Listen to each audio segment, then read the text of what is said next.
पवित्र श्रीमद् भागवत गीता, पवित्र चारों वेद, पवित्र कुरान शरीफ, पवित्र बाइबल, पवित्र गुरु ग्रंथ साहिब, पवित्र कबीर साहिब की वाणी में छुपे हुए गूढ़ रहस्य अर्थात तत्व को जानने के लिए कृपया अवश्य सुनिए जगत गुरु तत्वदर्शी संत रामपाल जी महाराज के मंगल प्रवचन।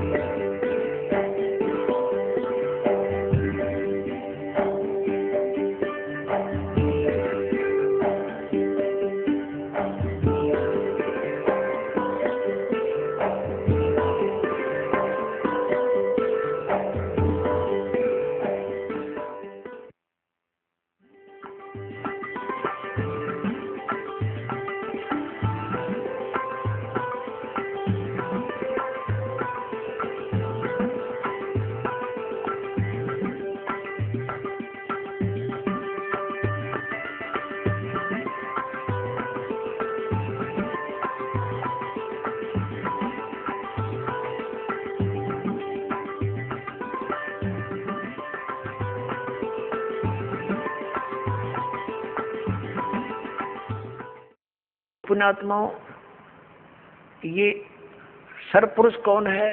ये स्वयं ब्रह्म है, ये काल है, ये गीता ज्ञान बोल रहा है। अक्षर पुरुष कौन है? जो सात संग ब्रह्मांड का स्वामी है, उसका यहाँ कोई रोल नहीं है। इसलिए हमारे इस अध्यात्म ज्ञान में इस पृथ्वी लोक पर विशेषकर दो पुरुषों का, दो भगवानों का रोल है।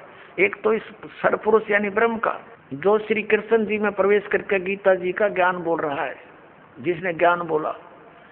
और दूसरा परम अक्षर ब्रह्म है, जो उत्तम पुरुष तो अन्य परमात्मा उदारते यह लोक तरमावि से विवर्ती अवे ईश्वर है। गीता जी अध्याय नंबर 15 के श्लोक नंबर 17 में। और 8वें अध्याय के तीसरे श्लोक में गीता ज्ञानदाता स्वयं कहता वो परम अक्षर ब्रह्म है। तो ये गीता ज्ञानदाता 8वें अध्याय के 13वें श्लोक में कहता कि ओम इति एकाक्षरम ब्रह्म व्यवहारण माम अनुसमरण यह प्रयाति तदन देहम सयाति परमागति। मुझ ब्रह्म का केवल एक ओम मंत्र है, और इसका जो उच्चारण करके श्रवण करता हुआ शरीर छोड़कर जाता है, ओम नाम से मिलने वाली जो परम गति उसको प्राप्त होता है। वो कौन सी है? ब्रह्मलोक। ओम नाम ब्रह्म का है, ब्रह्मलोक में रहता है ब्रह्म, तो ब्रह्म प्राप्ति होती है। 8वें अध्याय के 16वें श्लोक में लिखा है कि ब्रह्मलोक पर्यंत भी जन्म मृत्यु के अंदर है। ये भी पूर्ण मोक्ष नहीं हुआ, क्योंकि ब्रह्मलोक में गए हुए प्राणी भी वापस आते हैं। और गीता ज्ञानदाता स्वयं भी कहता है दूसरे अध्याय के 12वें श्लोक में, चौथे अध्याय के 5 और 9 श्लोक में, 10वें अध्याय के दूसरे श्लोक में कि अर्जुन तेरे और मेरे बहुत जन्म हो चुके। इसलिए 18वें अध्याय के 62वें श्लोक में गीता ज्ञानदाता कहता है कि तू सर्वभाव से उस परमेश्वर की शरण में जा, उसकी कृपा से ही तू परम शांति को, सनातन परम धाम को प्राप्त होगा। गीता जी अध्याय नंबर 15 के श्लोक नंबर 4 में कहा कि जब तत्वदर्शी संत मिल जा, उसके बाद उस परमेश्वर के उस परम पद की खोज करनी चाहिए, जहां जाने के बाद साधक फिर लौटकर कभी संसार में नहीं आते। और जिस परमेश्वर ने सब ब्रह्मांडों की रचना की है, और केवल उसी की भक्ति करो, ये गीता ज्ञानदाता कहता है। तो इससे सिद्ध है कि श्रीमद् भगवत गीता का ज्ञान देने वाले से भी कोई और एक सुप्रीम पावर है। अब श्रीमद् भगवत गीता का ज्ञान कौन दे रहा? जो ये कह रहा कि मेरा एक ओम नाम है, ओम नाम ब्रह्म का है। और ये ब्रह्म कौन है? ये काल है। इसने प्रतिज्ञा कर रखी है कि मैं कभी किसी के समक्ष नहीं आऊंगा, मेरे कर्म और जन्म अलौकिक हैं। गीता जी अध्याय नंबर 4 के श्लोक नंबर 9 में ये कहता है कि अर्जुन मेरे जन्म और कर्म दिव्य है, अलौकिक है। अब पुण्यात्माओं, अब हम आपको श्रीमद् भगवत गीता जी का ज्ञान किसने बोला, ये थोड़े से संक्षिप्त में सुनाएंगे। श्री कृष्ण जी का तो रोल ही नहीं है गीता जी के ज्ञान में। कैसे कि श्री कृष्ण जी युद्ध के पक्ष में नहीं थे इस महाभारत के युद्ध में, और 3 बार वो गए हैं शांति दूत बनकर, समझाने की चेष्टा की है कौरव और पांडवों को। लास्ट में यहाँ तक जब फैसला कर लिया कि भी एक तरफ मैं होऊंगा, एक तरफ मेरी सेना होगी, और मैं शस्त्र भी नहीं उठाऊंगा, प्रतिज्ञा कर ली। तो पुण्यात्माओं, जो महापुरुष ये कहता हो कि मैं हथियार भी नहीं उठाऊंगा, क्या फिर वो युद्ध की सलाह दे सकता है? नहीं। अब जब इसने देखा कि इसने इस काल भगवान ने ये गीता जी अध्याय नंबर 7 के श्लोक नंबर 24 और 25 में स्पष्ट करता है कि मैं अपनी योग माया से छुपा रहता हूँ, मैं कभी किसी के समक्ष नहीं होता, ये मेरा अटल अनुतम अवय अनुतम यानी घटिया अटल नियम है। इससे घटिया और क्या होगा? जो पिता अपने पुत्रों के सामने नहीं आता उसमें कोई दोष है? तो इस प्रकार वो स्पष्ट करता है कि मैं अपनी योग माया से छुपा रहता हूँ और मुझ अव्यक्तम व्यक्तिम आपन मनन्ते, मुझ अव्यक्त को, मैं तो अव्यक्त रहता हूँ और मुझे कृष्ण मान रहे हैं ये मूर्ख जन समुदाय। I am not Krishna, Gita ज्ञानदाता कहता। अब ये इसके जन्म और कर्म कैसे अलौकिक है पुण्यात्माओं? ये काल जो है, जैसे आप जी ने श्री शिव पुराण के अंदर इस विद्वेश्वर संहिता के अंदर देखा, आपको दिखाएंगे, तो उसके अंदर क्या लिखा है कि ब्रह्मा और विष्णु जी का आपस में इसी बात पर युद्ध हो गया। ब्रह्मा जी कहते हैं विष्णु जी को कि मैं तेरा जनक हूँ, मैं तेरा बाप हूँ, तेरी उत्पत्ति मैंने की है। विष्णु जी कहते हैं मैं तेरा बाप हूँ, तेरी उत्पत्ति मेरी नाभि कमल से हुई है। इसी बात पर इनका युद्ध हो गया।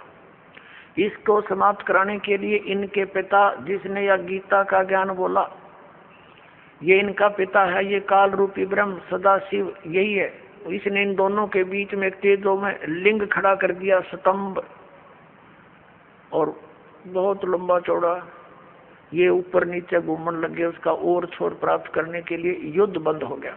फिर ये स्वयं अपने पुत्र शिव का रूप धारण करके खड़ा हो गया। फिर इनको समझाने लगा कि तुम भगवान नहीं हो, यू आर नॉट गॉड, तुमने अपने आप को इस मान लिया, जैसा कि आपको बहुत बार दिखाया है दास ने। फिर ये कहता है कि पुत्रों ब्रह्मा और विष्णु को कि तुमने जो दो कृत, दो डिपार्टमेंट जैसे उत्पत्ति और स्थिति का तुमने मुझसे प्राप्त किए तपस्या करके, इसी प्रकार दो कृत महेश्वर और रुद्र को ने प्राप्त किए मेरे से। इसका मतलब ये पांचवा है जो श्री शिव पुराण का ज्ञान और ब्रह्मा विष्णु को जो ज्ञान दे रहा है, यो इनका पिता है। उसी विद्वेश्वर संहिता में इसी चैप्टर में कहता है कि मेरा एक ओम अक्षर है, नथिंग एल्स, और इसका सिमरण करो, इसका सिमरण करने से मेरा ही स्मरण होता है। तो इससे सिद्ध हो गया कि जो शिव पुराण के विद्वेश्वर संहिता के अंदर बोल रहा है वो काल है और वो शिव रूप बना के खड़ा हो गया। ऐसे ये छल करता है, किसी को ब्रह्मा रूप में दर्शन दे देता है, किसी को विष्णु जी के रूप में दर्शन दे देता है, तो वो विष्णु जी की महिमा गाने लग जाता है कि विष्णु जी आप ही भगवान हो, आप छुपाए हुए हो अपने आप को। इस प्रकार इनको भ्रम हो जाता है। और ये कैसे इसके कर्म अलौकिक है, अब आपको दिखाते हैं थोड़ा प्रमाण सदग्रंथों में। एक बार देवताओं का और असुरों का, राक्षसों का युद्ध हो गया और राक्षस विजयी हो गए, देवता भाग गए, मैदान छोड़ गए। देवताओं ने कहीं जाकर के इकट्ठा होकर भगवान विष्णु की आराधना की, और ये विष्णु रूप धारण करके ये ब्रह्मा विष्णु महेश का पिता जिसने गीता बोली, ये वहां प्रकट हो गया। और जो तुम्हारे मन की बात मैंने जान ली है, और आप जाओ जो ससाद का पुरंजय नामक पुत्र है उसको युद्ध के लिए खड़ा कर लो, राक्षसों के आमने सामने खड़े हो जाओ और उसको तैयार कर लो। मैं उसके शरीर में प्रवेश करूंगा, राक्षसों को मार दूंगा। अब दिखाता हूं आपको, ये देखिएगा श्री विष्णु पुराण, गीता प्रेस गोरखपुर से प्रकाशित है। ये है श्री विष्णु पुराण, सचित्र हिंदी अनुवाद सहित, इसमें संस्कृत भी साथ है। अनुवादक है मुनीलाल गुप्त और गीता प्रेस गोरखपुर से प्रकाशित है।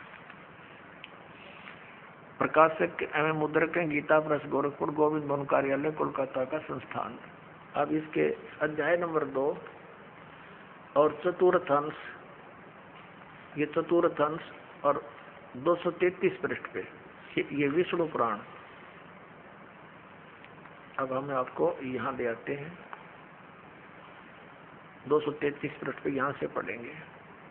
पूर्व काल में त्रेता युग में एक बार अति भीषण देव असुर संग्राम हुआ, देवताओं और राक्षसों का। उसमें महाबलवान दैत्यगण से पराजित हुए देवताओं ने भगवान विष्णु की आराधना की। तब आदि अनंत शून्य अशेष जगत प्रतिपालक श्री नारायण ने देवताओं से प्रसन्न होकर कहा, आप लोगों का जो कुछ अभिष्ट है वह मैंने जान लिया है। तुम जो चाहते हो मैं समझ गया। उसके विषय में यह बात सुनिए। राज ऋषि ससाद का जो पुरंजय नामक पुत्र है, उस अक्षत्रिय श्रेष्ठ के शरीर में अंश मात्र से यानी कुछ समय के लिए स्वयं अवतीर्ण होकर उन संपूर्ण दैत्यों का नाश करूंगा। अतः तुम लोग पुरंजय को दैत्यों के वध के लिए तैयार करो। ठीक हो गया। अब इसने क्या किया, पुरंजय को खड़ा कर दिया, देवताओं ने समझा बुझा के, और राक्षस भी सामने हो गए। ये काल जो है उस पुरंजय के अंदर प्रवेश कर गया, क्योंकि ये 1000 भुजा का 1000 कला का मालिक है। ब्रह्मा विष्णु महेश ये 16 कला के मालिक हैं, तो इसमें शक्ति ज्यादा। इसने उन सब राक्षसों को मार डाला। तो अब दूसरा उदाहरण देते हैं आपको। एक समय गंधर्वों का और नाग वंशियों का, नाग गोत्र के व्यक्तियों का आपस में युद्ध हो गया। तो गंधर्वों ने नागों को पराजित कर दिया और उनके सब धन लूट लिया। तो फिर नाग वंशियों ने यानी नाग गोत्र वाले व्यक्तियों ने इकट्ठे होकर भगवान विष्णु की आराधना की। फिर ये विष्णु रूप में काल प्रकट हो गया। इसने कहा कि आप जाओ और ऐसे ही पुरुकुत्स को तैयार करो, पुरुकुत्स को उसको तैयार करो, उसके शरीर में प्रवेश करके मैं गंधर्व का नाश कर दूंगा। अब देखो प्रमाण, ये है अध्याय नंबर 3 और चतुर्थ अंश श्री विष्णु पुराण पृष्ठ 242 पे, यहाँ नीचे आइएगा। तीसरा अध्याय। पूर्व काल में रसातल में मोने नामक 6 करोड़ गंधर्व रहते थे। उन्होंने समस्त नाग कुल के प्रधान रतन और अधिकार छीन लिए थे।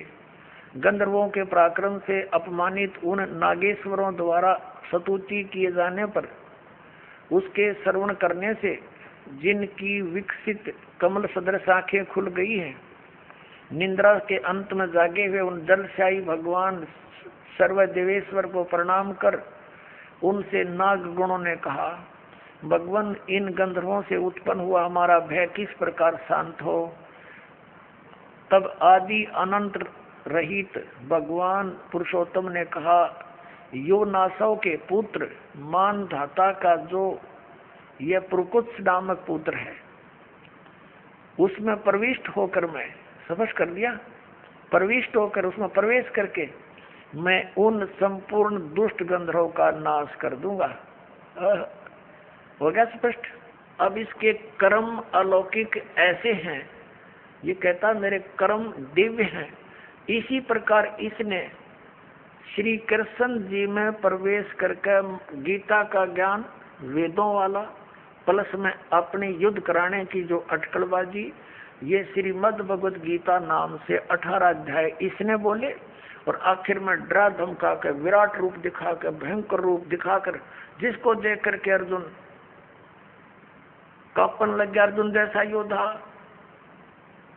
और लास्ट में डरते ने हाँ भर ली अर्जुन ने कि उसने सोच लिया कि इसका उद्देश्य युद्ध करवाना है,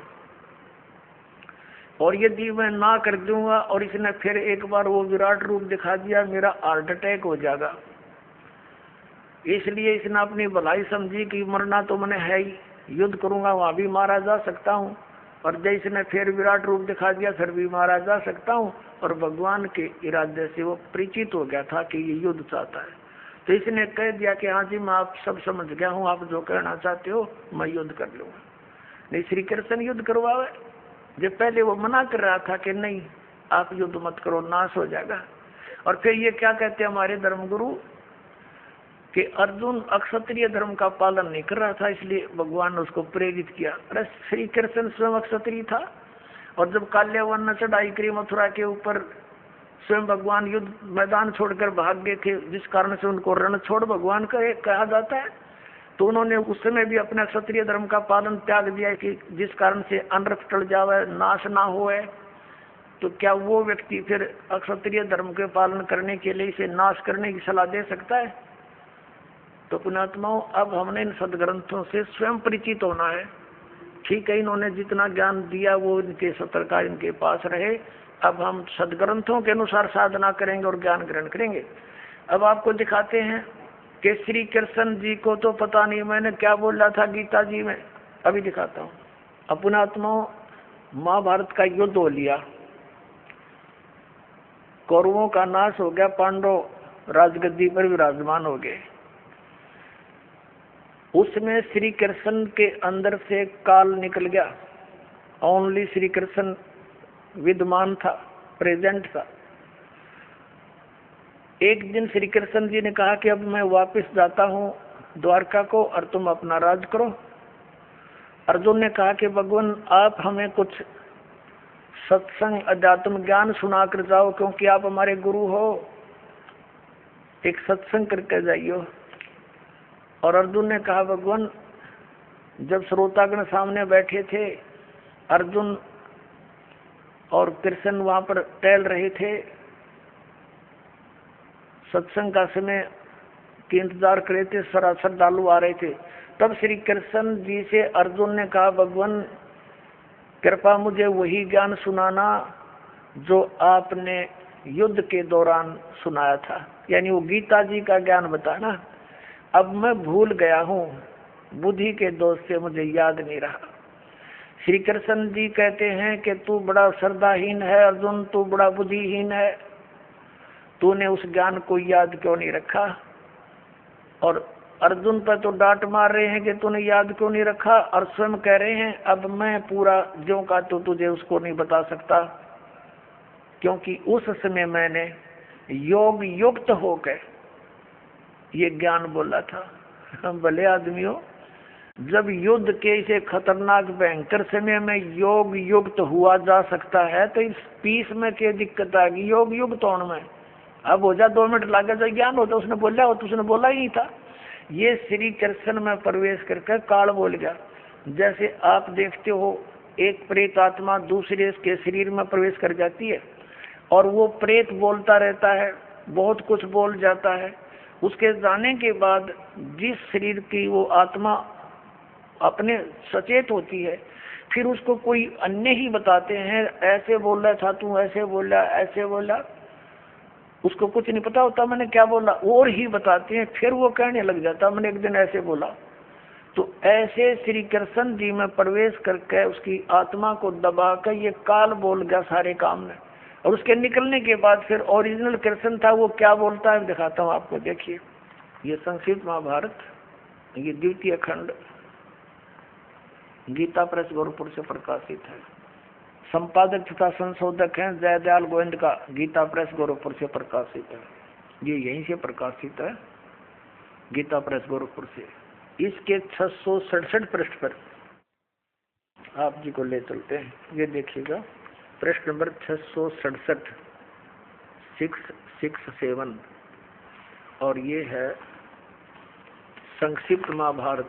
संक्षिप्त महाभारत। अब यहाँ आगे हम, जन्मेजय ने पूछा, ब्रह्मन, शत्रुओं का नाश हो जाने के बाद जब महात्मा श्री कृष्ण और अर्जुन सभा में बैठकर वार्तालाप कर रहे थे, उस समय उनमें क्या बातचीत हुई? तो वैशंपायन जी कहते हैं, कहा राजन, श्री कृष्ण के सहित अर्जुन ने जब अपने राज्य पर पूरा अधिकार प्राप्त कर लिया तो वे दिव्य सभा भवन में आनंद से रहने लगे। एक दिन सवजनों से घिरे हुए वे दोनों मित्र स्वेच्छा से घूमते घूमते सभा मंडप के ऐसे भाग में पहुंचे जो स्वर्ग के समान सुंदर था। पांडुनंदन अर्जुन श्री कृष्ण के साथ रहकर बहुत प्रसन्न थे। एक बार उन्होंने उस रमणीक सभा की ओर दृष्टि डालकर भगवान से ये वचन कहे, देवकी नंदन, जब युद्ध का अवसर उपस्थित था उस समय मुझे आपके महात्म का, अब यह चर्चा हो रही है इनकी, महात्म का ज्ञान और ईश्वरीय स्वरूप का दर्शन हुआ था, किंतु केशव अब आपने सनेवश पहले मुझे जो ज्ञान का उपदेश किया था वह सब इस समय बुद्धि के दोष से भूल गया है। उन विषयों को यानी श्रीमद् भगवद गीता के ज्ञान को सुनने के लिए बार बार मेरे मन में उत्कंठा होती है। इधर आप जल्दी ही द्वारका जाने वाले हैं, अतः पुनः उस सब विषय को, वह विषय मुझे सुना दीजिए।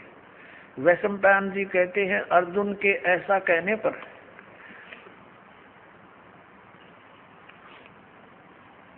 वक्ताओं में श्रेष्ठ महातेजस्वी भगवान श्री कृष्ण ने उन्हें गले से लगाकर इस प्रकार उत्तर दिया। श्री कृष्ण बोले, अर्जुन, उस समय मैंने तुम्हें अत्यंत गोपनीय विषय का श्रवण कराया था, अपने स्वरूप भूत धर्म सनातन पुरुषोत्तम तत्व का परिचय दिया था और नित्य लोकों का भी वर्णन किया था, किंतु तुमने जो अपनी नासमझी के कारण उस उपदेश को याद नहीं रखा, यह जानकर मुझे बड़ा खेद हुआ है। उन बातों को अब पूरा पूरा स्मरण होना संभव नहीं जान पड़ता। पांडु नंदन, निश्चय ही तुम बड़े श्रद्धाहीन हो, तुम्हारी बुद्धि अच्छी नहीं जान पड़ती। अब मेरे लिए उस उपदेश को ज्यों का त्यों दोहरा देना कठिन है, क्योंकि उस समय योग युक्त होकर मैंने परमात्म तत्व का वर्णन किया था। पुण्यात्मा, अब आपके कति समझ में आ जाएगी। यु ज्ञान बोला किसने? श्री कृष्ण जी का था रोल नहीं गीता के ज्ञान में। अब ये खुद कह रहे हैं कि मैंने, अब जैसे ये दास आपको ये सत्संग सुना रहा है और आप मुझे 10 वर्ष के बाद पूछ लो, जी इस विषय पर जो आपने ये सत्संग किया था कृपा फिर सुनाइयो। कभी सुन लो, उसी से मैं सुना दूंगा, क्योंकि वो मैंने अपने होश आवास में सुना रखा है। और मेरे अंदर कोई प्रेत बोल रहा है तो फिर मैं ये बात बोलूंगा जो श्री कृष्ण बोल रहे हैं कि तुमने याद नहीं रखा, तुम कैसे व्यक्ति हो, श्रद्धाहीन हो, बुद्धिहीन हो। अरे भले आदमियों, ये दास सत्संग करेगा और प्रथम बार जो श्रोता इस सत्संग को सुनेगा 20% याद रहता उसको, और मैं फिर डांट मारूं कि तुमने याद क्यों नहीं रखा, तो इसका इससे सिद्ध है कि खिसियानी बिल्ली खंबा नोच रही है। यानी उसको ज्ञान नहीं खुद को, और उसको धमका रहा है कि तूने याद क्यों नहीं रखा, तेरे के बिजली गिर गई। अब तो आपको क्या हो गया, जब ऐसे भयंकर युद्ध के समय में आदमी योग युक्त हो सकता है, तो शांत है, सब तरह से बिल्कुल पीस ऑफ माइंड है, आराम से योग युक्त हो सकते हैं।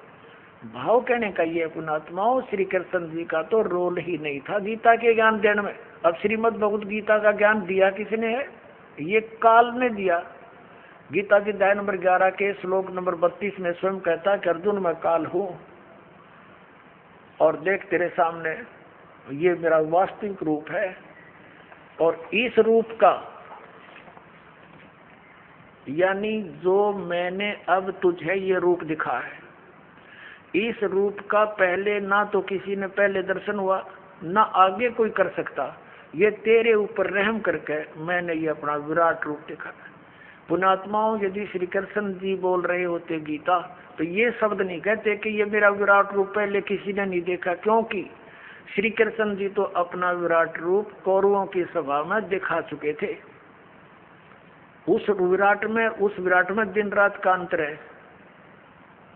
पुणात्माओं, एक तो 60 वाट का बल्ब हो, ट्यूब हो, और एक हो 1000 वाट की, तो कितना अंतर है? ट्यूब दोनों है, लेकिन वो 1000 वाट वाली 60 वाट वाली से भिन्न होती है। तो इसी प्रकार इन दोनों ने ही विराट रूप दिखाया था, उसमें और उसमें भिन्नता थी।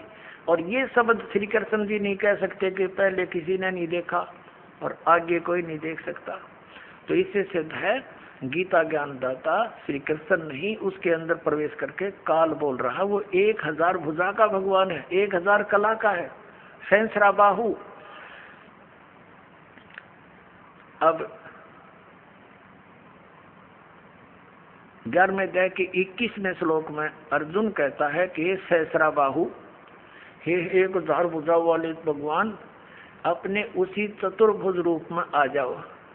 क्योंकि वो श्री कृष्ण मान रहा था उसको, और श्री कृष्ण इज विष्णु, विष्णु इज विष्णु जी जो है ये 4 भुजा के भगवान है।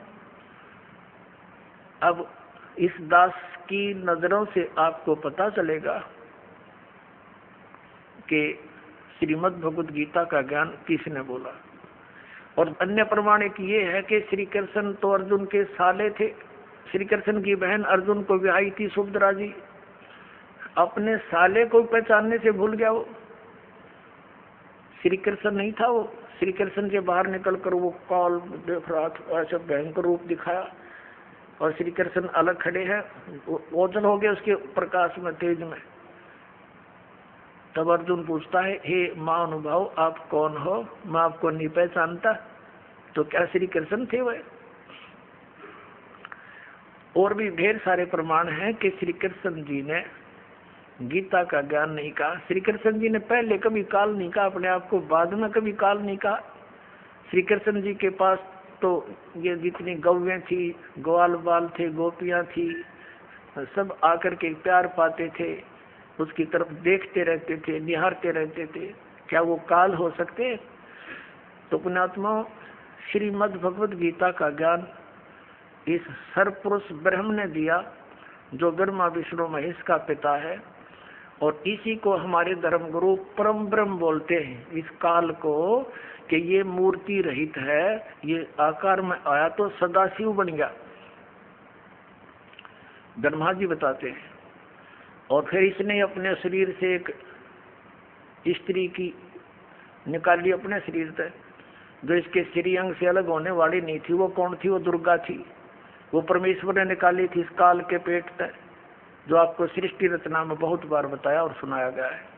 तो ये श्री शिव पुराण के अंदर आप देखते हो, रुद्र संहिता के अंदर आपको कल भी दिखाया था और भी दिखाएंगे समय आने पर। तो उसके अंदर स्पष्ट है कि श्री दुर्गा जी से और श्री शिव यानी इस कसत काल रूपी भगवान से विष्णु जी की उत्पत्ति हुई, इन दोनों के सृष्टि क्रम से, और ऐसे ही ब्रह्मा जी की उत्पत्ति की। और फिर विद्वेश्वर संहिता में ये आपने देख लिया, 5 बोलने वाला ये अलग है, और शिव विष्णु ब्रह्मा और रुद्र ये चारों को ये उपदेश दे रहा है। तो ये काल रूपी ब्रह्म जो है, इसने गीता जी का ज्ञान बोला, और इसने अपनी स्थिति बताई कि तेरे और मेरे बहुत जन्म हो चुके अर्जुन, तो नहीं जानता मैं जानता हूँ। और इसलिए परम अक्षर ब्रह्म की तरफ 18वें अध्याय के 62वें श्लोक में इसने कहा है, यदि तूने पूर्ण मोक्ष चाहिए, परम शांति की अवस्था चाहिए, तो उस परम अक्षर ब्रह्म की शरण में जा, उसकी कृपा से ही तू परम शांति को और सनातन परम धाम को प्राप्त होगा। फिर उसके लिए ऑप्शन छोड़ दिया कि उसके लिए तत्वदर्शी संतों की खोज कर, वो संत जैसे बताए तू वैसे भक्ति कर, तो तेरा पूर्ण कल्याण होगा। बोलो सतगुरुदेव।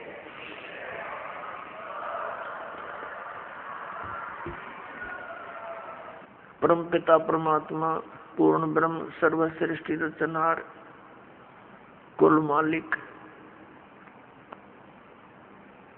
कबीर परमेश्वर जी की असीम रजा से पुण्यात्माओं, आप ये अमृत ज्ञान सुन रहे हो।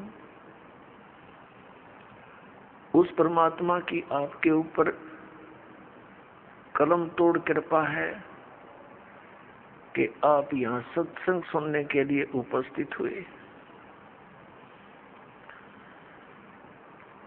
परमात्मा स्वयं आते हैं सतलोक से चलकर इस काल के गंदे लोक में।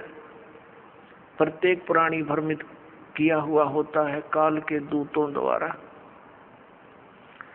यथार्थ ज्ञान से कोसों दूर रखा जाता है ताकि ये अपने कर्म बिगाड़ ले और मनुष्य जीवन को व्यर्थ करके ये चला जाए, फिर 84 लाख योनियों के कोल्लू में डाल दिया जाता है। पुण्यात्माओं, जब तक हमें ज्ञान नहीं था, हमने सत्संग सुनने को मिला नहीं था, तो हम अपने उस परंपरागत कर्म को जो हमारे दादे परदादे करते हुए आ रहे थे, उसी को अंतिम मानकर समर्पित हो चुके थे।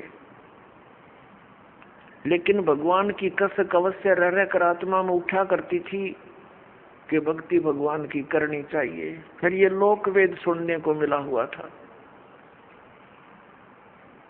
तो उसी आधार से कोई कभी हनुमान जी की पूजा करते, कभी श्री कृष्ण जी के गुणगान करते, कभी विष्णु जी की महिमा सुनते, कभी रामायण महाभारत सुनकर अपनी संतुष्टि कर लिया करते थे। परमात्मा ने आकर के ये ज्ञान दिया कि मनुष्य जीवन परमात्मा प्राप्ति के लिए ही प्राप्त होता है। मनुष्य जीवन पाकर के जो भक्ति नहीं करते वो तो वैसे ही कर्म कर रहे हैं जैसे अन्य प्राणी किया करते हैं। संतानों उत्पत्ति, उन्हीं की देख रेख और सब उसके पालन पोषण में, और उन्हीं के फिर आगे संतान की कामना करते हुए हम अपना जीवन नष्ट कर जाते थे। क्योंकि मनुष्य जीवन का एक मुख्य कार्य परमात्मा की भक्ति, आत्म कल्याण ही मूल रूप से है, और इसका हमें ज्ञान नहीं था, जिस कारण से हम जो कुछ होना था हमारे भाग्य में उसी को ये सोच रहे थे कि हम कर रहे हैं। जैसे हम छोटे से थे तब ये बुजुर्ग आपस में बैठ कर बातें किया करते थे। एक कहता था कि मेरे 2 लड़के 2 लड़की हैं, और सबको ब्याह दिया, शादी कर दी, और भगवान ने दया कर दी, सबके संतान है, और पुत्र पुत्रियां सबके भगवान ने दे रखी है। मेरा काम पूरा हुआ। अब बेशक भगवान उठा ले, यानी बेशक मृत्यु हो जाए, मेरा काम पूरा हो गया। अब हम उसी बात को फाइनल मान बैठे थे कि इतना ही काम होता है मनुष्य का। अपने आत्मा परमात्मा के ज्ञान की रोशनी से पता चला कि ये काम जो मनुष्य जीवन से करना था वो तो स्टार्ट भी ना किया आपने, ये तो जीवन नष्ट कर दिया, सफल नहीं हुआ आपका। जैसे कोई ये कहता है कि मैंने ये कर दिया, मैंने ये कर दिया, मैं ये कर दूंगा, ये जीव की भारी भूल है। जैसे विवाह के उपरांत प्रत्येक प्राणी की इच्छा होती है कि हमारे पुत्र प्राप्ति हो। पुण्यात्मा, वैसे तो अध्यात्म मार्ग के अंदर पुत्र और पुत्री में जरा सा भी अंतर आपके हृदय में नहीं रहेगा जब ज्ञान समझ में आ जाएगा। और वैसे परमात्मा कुछ भी हमारे संस्कार में पुत्र है पुत्र ठीक, पुत्री है पुत्री ठीक, लेकिन जो राम नाम पर लगे हैं तो वो हमारे लिए हमारे पुत्र हैं, अन्यथा वो काल के दूतर हैं। अब परमात्मा ने क्या बताया कि जैसे मान लीजिए आप कोई यूं कहे कि मेरा काम पूरा हो गया, मैंने ऐसा कर दिया, बच्चे ब्याह दिए, कोठी बना दी और ऐसा वैसा कर दिया, ये भूल है प्राणी की। जैसे विवाह के उपरांत प्रत्येक प्राणी की इस लोक वेद के आधार से, दंत कथाओं के आधार से इच्छा होती है कि भगवान पुत्र दे, और बेटी हो जाती है, जन्म बेटी का हो जाता है। फिर पूरे परिवार की आस्था रहती है भगवान अगला तो पुत्र दे, और वो भी बेटी होगी। तीसरी आस करीब पुत्र की, वो भी बेटी होगी, चौथी भी बेटी, 5वीं में भी पुत्री होगी। तो क्या आपका चाहा हुआ, क्या आपका किया हुआ वही हुआ जो आपके भाग्य में लिखा हुआ था। तो पुण्यात्माओं, समझदार को संकेत ही काफी होता है। अब हमने जो करना चाहिए था वो सत्संग से ज्ञान हुआ। वो क्या ज्ञान हुआ? परमात्मा ने आके बताया है कि जब तक ये प्राणी सुखी है, इस झूठे सुख को प्राप्त है, तब तक तो ये समझता है कि मैं बिल्कुल ठीक ठाक हूं। क्योंकि जब तक प्राणी के पूर्व जन्म के पुण्य शुभ संस्कार चलते हैं, तब तक वो कितने खोटे काम करो, उसके प्रारब्ध में लिखा हुआ पिछले जन्म का उसको पुण्य मिलता ही रहेगा। पुत्र भी होंगे, पुत्री भी होंगी, और वो संतान भी नेक हो सकती है। लेकिन आगे भक्ति ना करने से जैसे बैटरी चार्ज होती है और वो बैटरी चार्ज है तो वो सारे काम कर रही है, पंखा भी चल रहा है, ट्यूब भी जग रही है, लेकिन चार्जर ना लगाने से उसकी अक्षमता समाप्त हो जाएगी, वो डाउन होगी और फिर उसके बाद सब सुविधाएं समाप्त हो जाएंगी। तो इसी प्रकार पूर्व जन्म के संस्कारी प्राणी पिछले जन्म जन्मांतरों के शुभ संस्कार किए हुए उनके साथ हैं। वो चाहे कुछ भी भक्ति ना करो, सारा दिन गुट्टी लाओ, ताश खेलो, चाहे कितना सफल अपने आप को समझता है, चाहे मंत्री बना, चाहे प्रधानमंत्री बना हुआ है, वो उसके पूर्व जन्म की बैटरी चार्ज है और जिसमें वो डाउन होएगी उसमें देखना क्या हाल होगा। तो हमें अब पता चल गया इस बात का, हमने पहले से चार्जर लगा दिया अपना, भगवान की दया होगी चार्जर मिल गया ठीक ठाक हमें, तो हमारे ऊपर ये आपदाएं नहीं आवेंगी, नहीं तो फिर भगवान की भक्ति की आवश्यकता ही नहीं। यदि कोई आपदा आई भी तो परमात्मा ऐसी मदद करेगा, दुनिया देखती रह जाएगी। इसलिए परमात्मा की खोज में ये प्राणी बहुत युगों से लगा हुआ है और अब वो साधना, वो भगवान हमें मिल गया जो हमारी प्रोटेक्शन करता है, हमें जो बचाव करता है और मोक्ष देता है। हमारे प्रारब्ध के यानी संस्कारों के, किस्मत के, पाप कर्मों के कारण होने वाले जो कष्ट हैं उनका भी वो निवारण कर देता है। पुण्यात्मा परमात्मा ने आके हमें ज्ञान दिया, दुख में सुमरण सब करें, सुख में करे ना कोई, जय सुख में सुमरण करे तो दुख काहे को होई। सुख में सुमरण किया नहीं, दुख में करते याद, कहे कबीरता दास की कौन सुने फरियाद। परमात्मा ने आके बताया कि दुख में तो सब भगवान को याद करते और सुख में याद नहीं करते, सुख में सुमरण किया नहीं और फिर दुख में करते याद, कह कबीरता दास की फिर कौन सुने फरियाद। तो पुण्यात्माओं, जो व्यक्ति आज अपने आप को इस झूठे सुख में सुखी मानता है और वो इन आपदाओं के आने से पहले ही परमात्मा के चरणों में लग जाता है, भक्ति करता है, तो उसके ऊपर आने वाले कर्म के कष्ट नहीं आएंगे। और जो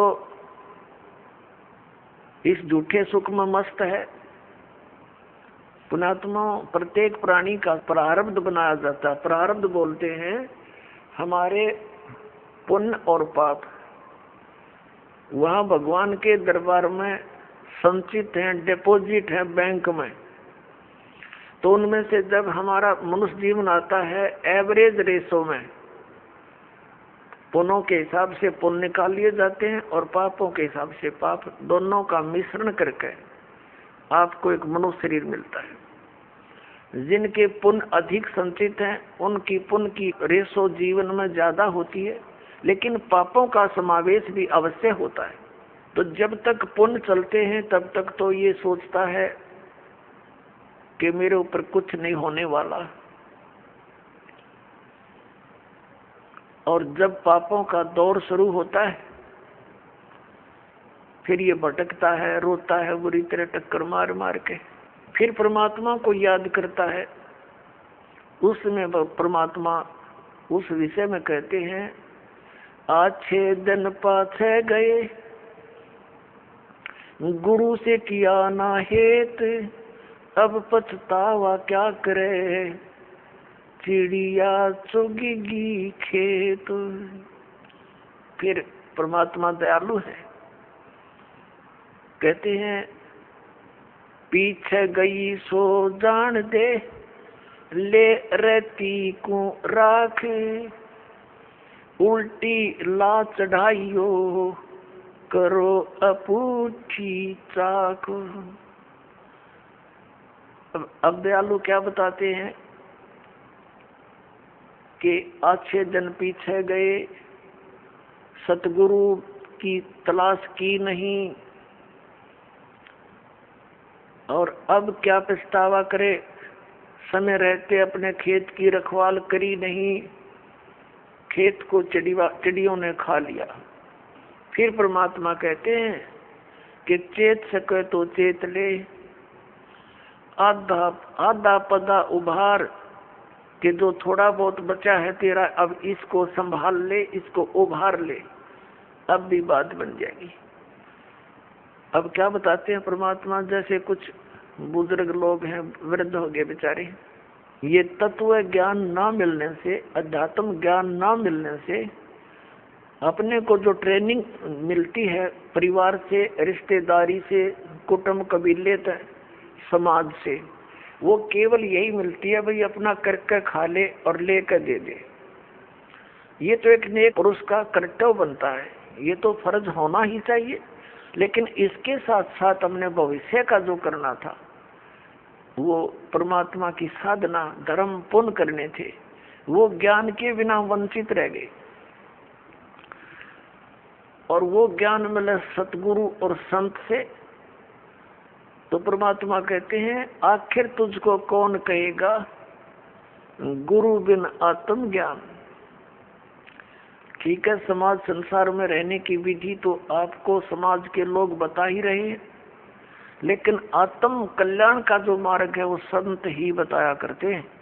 और संतों तक आप पहुंच नहीं पाते, क्योंकि आप उसी ऐसे समाज में ग्रप हो गए और उन्हीं विचारों से आप संतुष्ट हो गए कि इतना ही काम है। जब सत्संग में आएंगे पता चलेगा कि मनुष्य का और भी एक आवश्यक काम है जो हमने प्रारंभ नहीं किया। दास पहले गांव गांव में जाते थे, सत्संग करता था। एक गांव में 2 भाई थे, एक ने उपदेश ले लिया था, एक उनके पिताजी थे, बहुत नेक आत्मा थे, लेकिन इस ज्ञान के अभाव से वो इन सत्संग आदि के नाम से बहुत खिजते थे। हम वहाँ 3 दिन का पाठ करते थे जैसे यहाँ चलता है, और 3 दिन तक 2-2, 3-3 बार टाइम में सत्संग करते थे। घर वालों को समझाते थे, क्योंकि नया भगवान, नया ही ज्ञान, कई दिन तक लगातार समझाने से कुछ बुद्धि में आता है ये। तो हम सत्संग कर रहे थे, उन घर वालों ने अपने सभी भाईचारे को कह दिया था कि हमारे घर में 3 दिन कोई भी हुक्का, बीड़ी, तम्बाकू का प्रयोग करने नहीं आवे, या घर में बीड़ी तम्बाकू लेकर भी नहीं आवे। तो क्या हुआ कि उनका बूढ़ा ऊपर चौबारे में, आंगन में, गर्मियों के दिन थे, ऊपर हुक्का भर कर बैठ गया दूसरे भाई अपने पुत्र के घर पे। हम सत्संग करते रहे। तो जब सत्संग समाप्त होने को हुआ, रात, पहले दिन सत्संग सुना दिन में, फिर रात में सुना, तो अगले दिन वो रात्रि के समय सत्संग समापन हुआ, बूढ़ा नीचे आ गया। लगभग 70 वर्ष की आयु थी उसकी। अब वो आके हमारे पास बैठ गया जमीन पे, और उसकी पुत्र वधू ये सोच रही थी, बूढ़ा पता नहीं क्या बोल लगा महाराज जी को, पता नहीं क्या कह देगा यू, क्योंकि इनने कभी ये काम देखे नहीं, और पता नहीं क्यों आ गया यू तो बहुत चिढ़ा करता है इन बातों से। वो बैठ के और आंखों में पानी भराया, रोने लग गया। मैंने पूछा क्या बात होगी? बाबा क्या बात है, क्यों रो रहे हो आप? नो बोला जी, जो ज्ञान आपने सुनाया ये बात तो आज तक हमने कदे सुनने को ना मिली। हमने तो लक्ष्मी चंद की रागनी सुनी है, और कोई सांग सिनेमे देखे, और मैं तो इतना मेहनती आदमी था, इन पुत्रा के 2-4 किले आवे थे, मैंने इनके 12 किले बना दिए। 12 एकड़ जमीन, 8 एकड़ और मोल ली मेहनत कर करके। और ईब मेरा क्या होगा, मैं तो 70 साल की उम्र होगी मेरी। अब मैं क्या करूंगा, क्या बनेगी मेरे साथ में। मैंने तो इस ज्ञान से सारी रात नींद आनी बंद हो गई और अब मेरा खाना पीना भी छूट गया। अब क्या बनेगा, मेरा क्या होगा। मेरी तो उम्र जाली। और उसकी पुत्र वधू भी वहीं बैठ की। बूढ़ा आज तो बहुत अच्छा बोला और वह ध्यान से सुना कि जो क्या हो गया बुढ़े के एकदम। जो बोला जी क्या मेरा भी कुछ हो सकता है। मैंने कहा देखो विश्वास करो, विश्वास करो। अब जैसे कुएं होते थे पहले बहुत गहरे और उनमें 100-100, 150 फुट नीचा जल होता था। उसको निकालने के लिए एक लंबी नेजू हुआ करती रस्सी, बहुत मोटा, इतना मोटा रस्सा और 150-200 फुट लंबा, और उसके बाल्टी बांध दी जाती थी और वो बाल्टी से पानी निकालते थे तो 100 फुट दूर तो खींच के ले जाते थे 2-3 जने और फिर बाल्टी से जल निकल आता था। तो मैंने कहा कि जैसे कुएं में बाल्टी जा रही हो और नेजू हाथ से छूट गई रस्सी और वो तो जा रही है और भाग दौड़ के और उसको पकड़ने की चेष्टा कर ली यार, वो हाथ में आ जा लास्ट की 6 इंच भी ठहगी। लास्ट की गिरते गिरते अगर 6 इंच भी बची हो और हाथ में पकड़ी जावे तो क्या हो, वह बाल्टी भी बाहर आ जा और पानी भी साथ आवे, जल भी भरा होगा और बाल्टी भी मिल गई, कुछ भी ना गया। अरनू का जान देव तो जाए ली तो वो तो जा ही रही है, फिर तो पड़ गए कुएं में, हाथ से छूट गया मनुष्य जीवन। मनुष्य जीवन के अंतिम सांस में भी ये सत भक्ति आपको मिलेगी, आपको मनुष्य जीवन मिलेगा, ये गारंटीड बात है।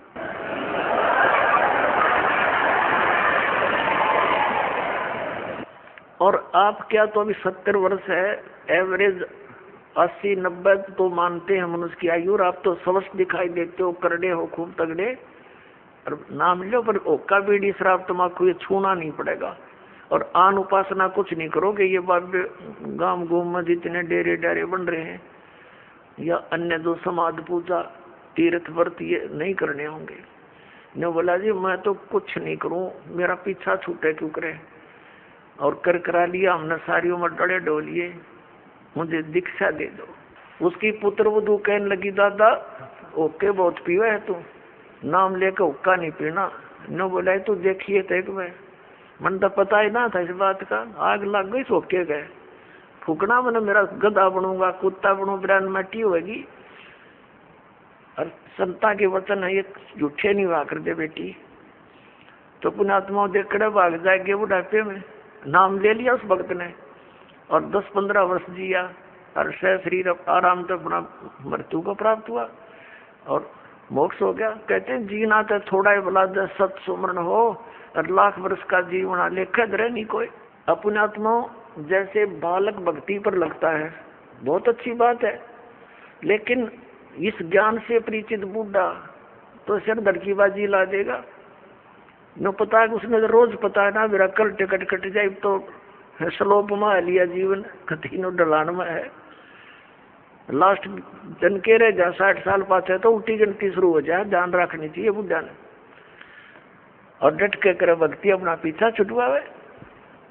सारी ईबत ही न्यू पड़े रहे। जैसे एक कवि का एक शब्द है, बिना ज्ञान के ऐसे दुखी होते हैं।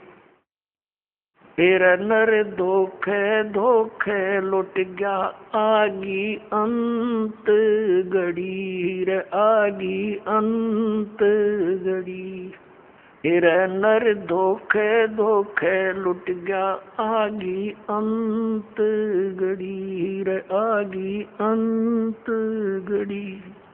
तो फिर क्या कहता है, पोता डालो या मन में रही और एली करवा दो खड़ी। टिकट कटन हो रही है और ये आस्था लाए बैठा कि भगवान एक पोता और ब्याह जा फिर बेशक मर जाऊं, और फिर नो कहे एक छोरे किया एक और मकान बन जा बस फिर क्या कहने बेशक मर जाऊं।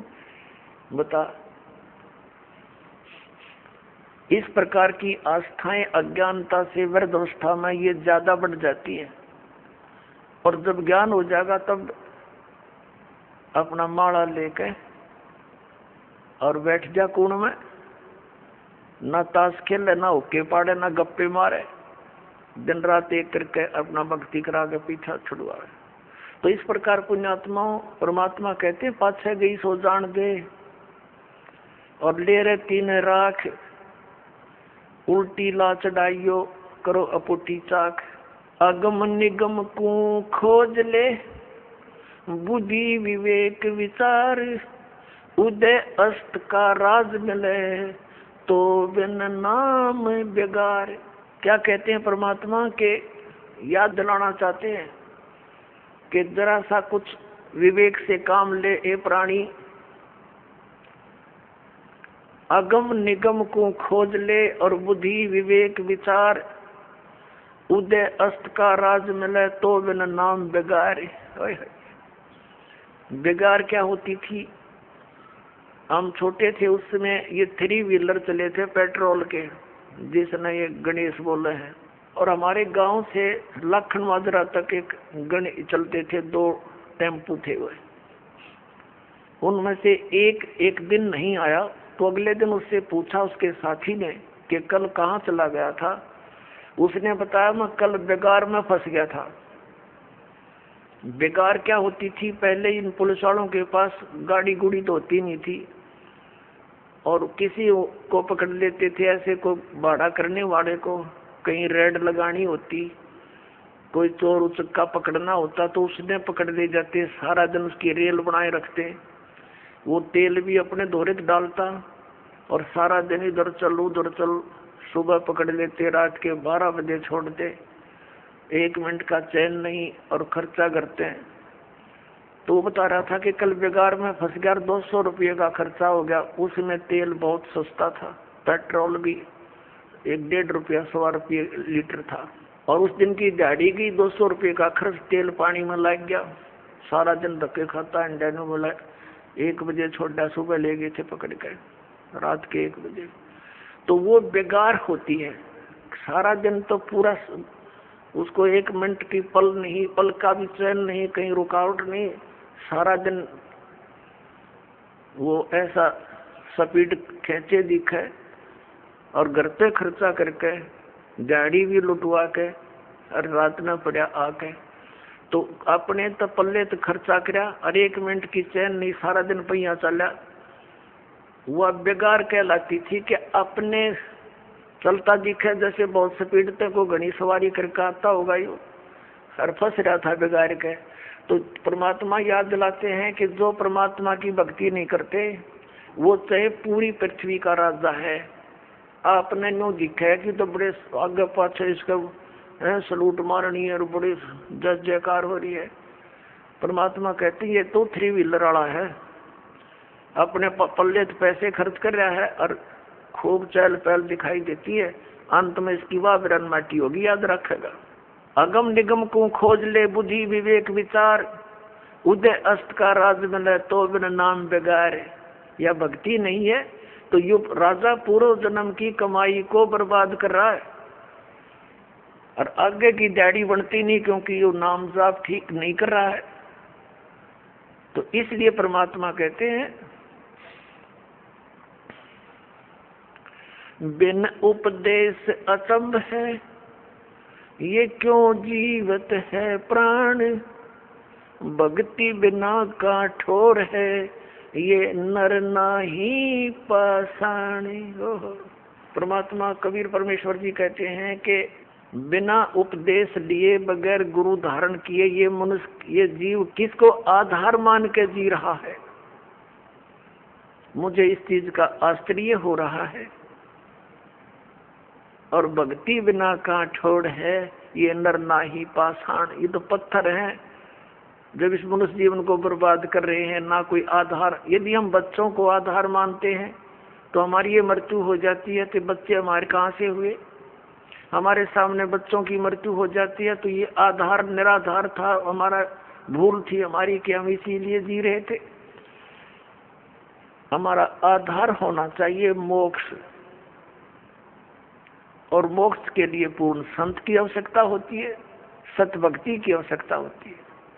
तो वो सभी समय संयोग इस कलयुग में आके इकट्ठे होते हैं, जो अब आपके लिए रजा कर रखी भगवान ने। संत पूरा हो, पूर्ण परमात्मा की भक्ति हो, शास्त्र अनुकूल हो, अधिकारी हो नाम देने का, तो ऐसे संयोग, ऐसे नंबर कदे कदे जुड़ा करे, जो आज सारे नंबर मिल गए और अब केवल नाम लेना है, बुराइयों से बचना है, मोक्ष हो जाएगा। परमात्मा क्या कहा करते,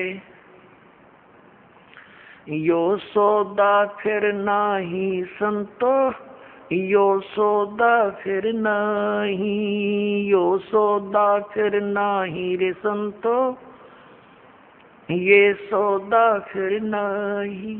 लोहे जैसा ताव जात है, लोहे जैसा ताव जात है, ये काया दे सराही रे संतो, यो सौदा फिर नहीं। ये सौदा फिर नहीं संतो, यो सौदा फिर नहीं। ये मनुष्य जीवन का मिलना बार बार नहीं होता। किसी सदग्रंथ को उठाकर देख लो, किसी महापुरुष के विचार देख लो कि मानुष जीवन दुर्लभ है, ये मिले न बारंबार, और जैसे तरवर से पत्ता टूट जाए वो फिर नहीं लगता डार। परमात्मा कहते हैं कबीर साहब जी के इड़की दे दे रोएगी सुरता जो तू चलेगी अकेली। जिस परिवार के लिए तू सारा दिन केवल इस पशु जैसे कर्म में ही लीन रहता है, और जब तेरी मृत्यु होने का समय आ जाएगा, अचानक बीमारी भयंकर हो जाती है लाइलाज, फिर वो सोचता है कि अब मेरा क्या बनेगा भगवान, मेरे बच्चे रह गए, इनका क्या होगा। परमात्मा कहते हैं तू भक्ति कर, मेरी शरण में आ, तेरी आयु भी बढ़ाऊंगा, तेरे बच्चों की भी रक्षा करूंगा। इसलिए भगवान की खोज हम कर रहे थे, भक्ति कर रहे थे कि हमारा ऐसा बुरे टाइम में भगवान मदद किया करता है। तो परमात्मा कहते हैं तू मेरी शरण में आ, फिर लग ढंग से। कहते हिड़की दे दे रोएगी सुरता, आत्मा को कह रहे हैं जब तू चल लेगी अकेली। जिस परिवार को अपना मान रहा था वो तो यहीं रह गया, तेरी बांह पकड़ के ले जाएंगे यम के दूत, फिर नो क्या पछाड़ खा खा रोएगी तू आत्मा, क्योंकि तेरा कोई संभालने वाला होगा नहीं, तेरा भगवान परमात्मा साथ दे नहीं, क्योंकि आपने उसकी साधना की नहीं विधिवत। और यदि आपने सत भक्ति कर रखी है और आपका यहाँ से जाना भी तो है ही सभी ने, लेकिन मालिक आपके साथ खड़ा पाओगा जब कहेगा बेटा मेरे साथ, और यम के दूत दूर हो जाएंगे, न एक दूर प्रति 100 कोस दूर खड़े पाओगे। तो हमने उस दिन की भी अब थोड़ी सी चिंता करनी चाहिए जब संसार छोड़ कर चलेंगे।